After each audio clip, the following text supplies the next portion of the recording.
সম্প্রীতি ও ত্যাগের মহিমায় জাতীয় মসজিদ বায়তুল মোকাররমে সকাল 7টায় অনুষ্ঠিত হয় পবিত্র ঈদুল আজহার প্রথম জামাত। কোরবানির পশুর সঙ্গে মনের পশুত্ব কোরবানি দেয়াই এ ঈদের বড় লক্ষ্য বলে জানান মুসল্লিরা। এ সময় দেশ ও বিশ্ব শান্তি প্রতিষ্ঠায় বিশেষ মোনাজাত করা হয়। হাসান মাহমুদের রিপোর্ট, আরও জানাচ্ছেন নাফিয়া ফারজানা।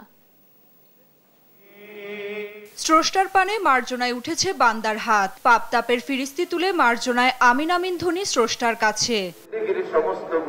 বায়তুল মোকাররম জাতীয় মসজিদে সকাল 7টায় পবিত্র ঈদুল আজহার নামাজের পর বিশ্ব শান্তি ও উম্মার কল্যাণে বিশেষ মোনাজাত পরিচালনা করেন বায়তুল মোকাররমে পেশ ইমাম হাফেজ মাওলানা এহসানুল হক।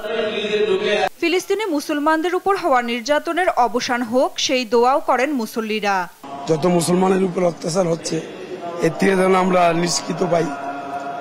যেমন ফিলিস্তিনের উপরে কি অবস্থা, আল্লাহ গায়বীতে হেফাজত করুক। একথা বলতে পারি না, আমাদের কান্না আসছে। এটা একটু মাসুম বাচ্চারা খাবার খাইতে পারে না, খাওয়া অবস্থায় গুলি করে। এটার জন্য আমরা দোয়া করি আল্লাহ। আমরা মানুষের কল্যাণে ত্যাগী হই, মানবিক হই, সারা বিশ্বের নির্যাতিত মুসলমানদের পাশে যেন আমরা আন্তরিকভাবে দাঁড়াতে পারি।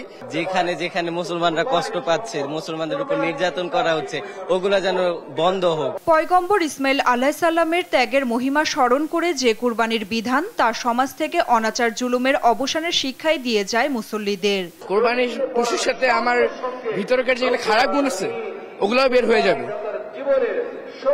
আদর্শ মানুষ হয়ে উঠতে পারবো ইনশাআল্লাহ। গরু কুরবানি বা পশুকে কুরবানি দেওয়ার মাধ্যমে আমাদের মনের মধ্যে যে একটা পশু আছে সেই পশুটাকে আসলে কুরবানি দিতে চাই। সে কারণে আসলে আমরা কুরবানিটা দিই। এবার বায়তুল মোকাররমে 5টি জামাতে পবিত্র ঈদুল আজহার নামাজে অংশ নেন মুসল্লিরা। নাফিয়া ফারজানা, দেশ টিভি, ঢাকা।